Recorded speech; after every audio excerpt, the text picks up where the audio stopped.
Pemirsa, derasnya hujan jelang balapan MotoGP kemarin di Mandalika, Lombok Tengah, Nusa Tenggara Barat membuat pengelola sirkuit mencari cara.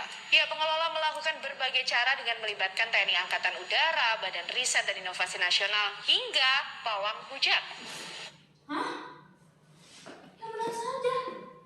Ini, aku tidak salah lihat, bukan? Wih, luar biasa. Salut.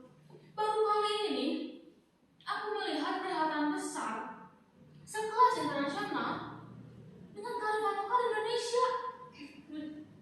Hebat. Kalian mengerti kan maksudku? Iya, itu loh pawang hujan. Sebentar.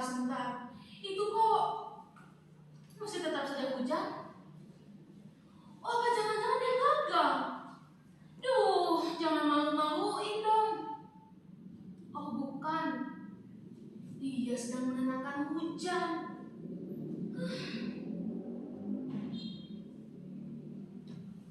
Apa kalian pernah melihat seorang pawang hujan beraksi? Atau mendengar bagaimana mereka mencari banyak cara untuk menghalau awan hitam? Kabarnya nih, bahkan ada loh yang sampai nggak mandi berhari-hari dan harus melemparkan celana dalamnya ke atas genting supaya hujan tidak turun. Bawang merah dan juga cabai bisa dijadikan perantara ketika ditusukkan ke tusuk sate lalu ditancapkan ke tanah atau media lain. Itu sama saja tidak mempercayai Gusti Allah. Pak Jamil di kampungku paling keras teriak pesan begini, katanya itu sama saja kita tidak mempercayai apa-apa yang sudah ditetapkan oleh Tuhan, tidak tahu diri. Kupikir ini sangat sensitif jika sudah bawa-bawa persoalan ini. Apalagi kalau aku bahas ini di media sosial, itu netizen dijamin deh jempolnya melebihi kecepatan kuda. Aku yakin soal pawang hujan ini pun viral, ya pasti gara-gara netizen. Andai netizen memiliki akses yang terbatas ketika berkomentar, aku yakin gak akan sewa ini. Gak akan.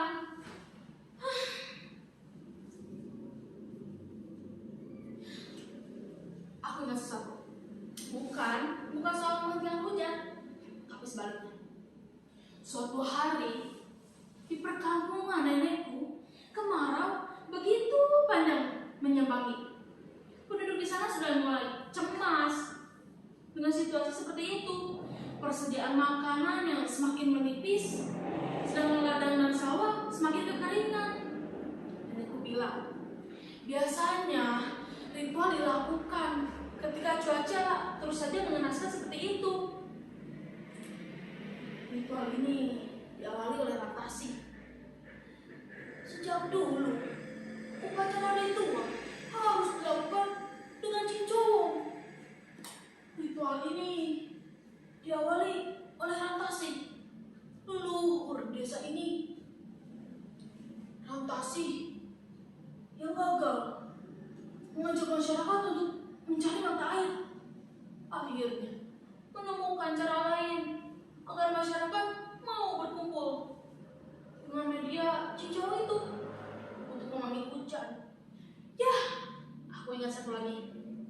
Suatu kali aku pernah menyaksikan upacara ritual itu saat umurku masih kecil. Saat itu aku tak mengerti apa yang mereka lakukan. Bagi anak seumuran, boneka cincong itu tampak menyeramkan. Ya, asal kau tahu, boneka itu akan mengejar orang-orang yang tidak percaya ketika menyaksikan upacara itu.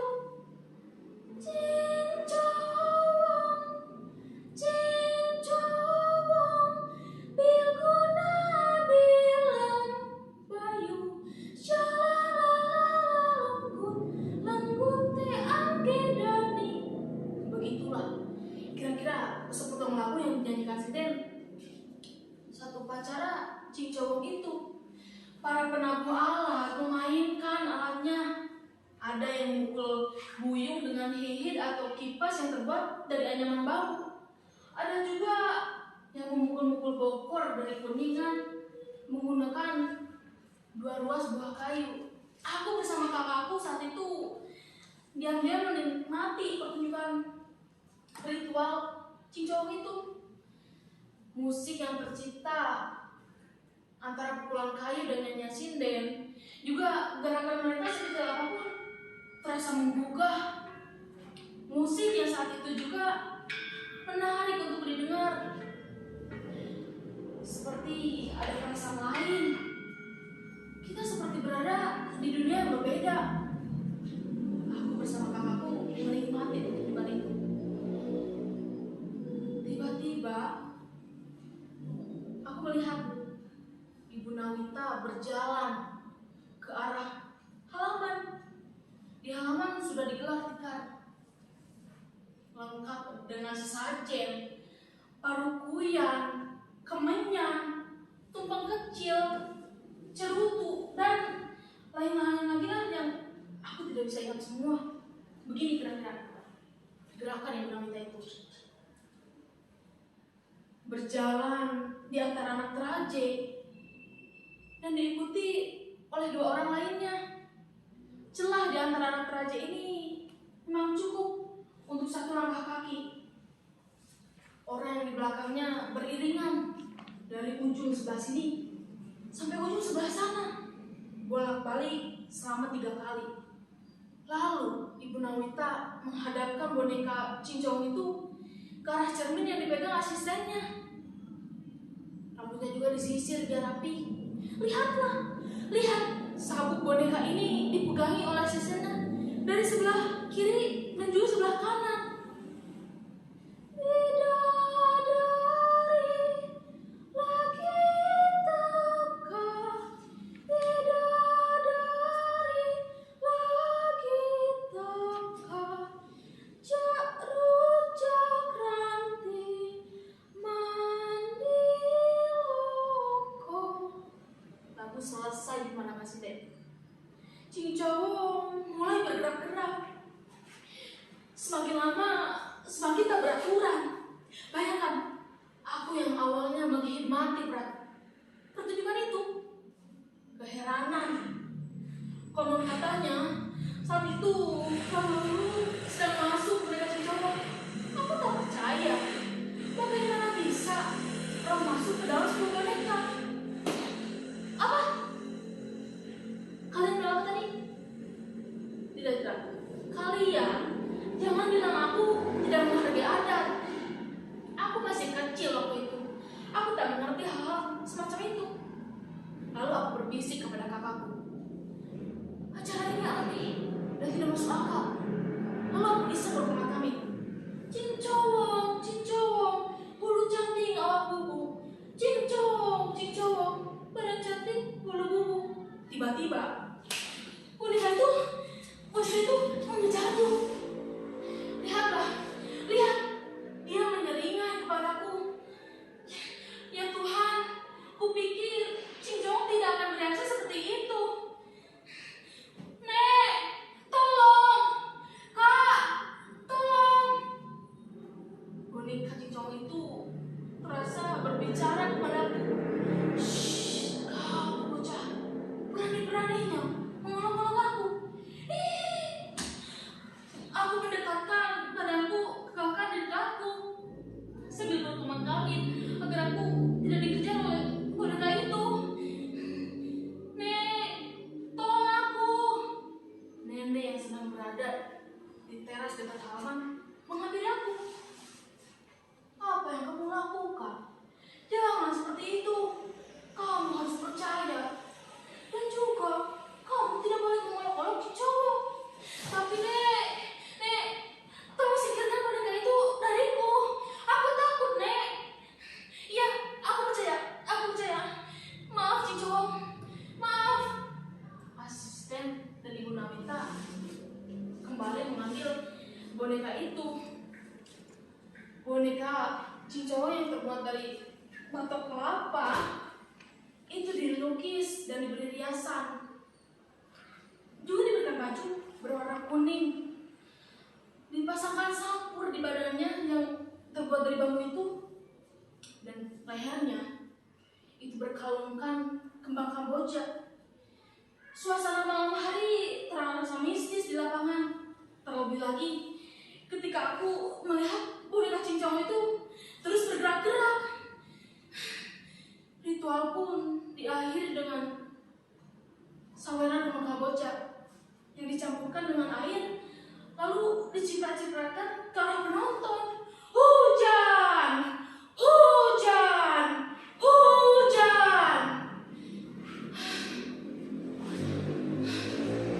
Untung saat itu aku segera ditolong. Aku tak tahu apa jadinya jika aku terus dikejar oleh boneka cincong. Saat itu aku kapok untuk mengolok-olok apa-apa yang sudah menjadi tradisi atau hal-hal yang tidak masuk akal. Benar, memang benar. Kita harus percaya pada Tuhan sepenuhnya.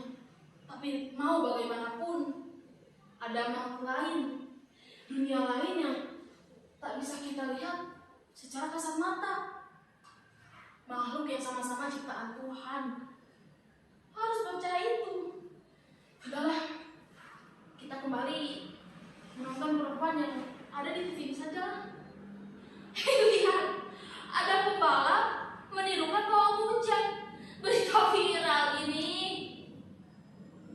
Aku ingatkan, kau boleh percaya atau tidak. Cuaca memang bisa diprediksi, tapi pawang hujan mungkin mempunyai keilmuan khusus yang diturunkan yang tidak bisa kita pikir secara nalar. Tapi banyak upacara-upacara ritual yang masih dilakukan oleh masyarakat kita. Tapi makin kesini makin jarang pula orang yang melestarikannya dengan alasan cuaca bisa diprediksi. Semua bisa dipelajari secara keilmuan sekarang. Ada satu hal lagi yang baru ku ketahui beberapa minggu yang lalu. Ternyata nenek ialah keturunan Rantasi dan menjadi pundu pernah dilakukannya sebelum digantikan oleh Ibu Nawita yang dirasa-rasa kebatinannya lebih kuat. Dan ada satu lagi, tahun depan aku yang harus menggantikan nenek menjadi pundu.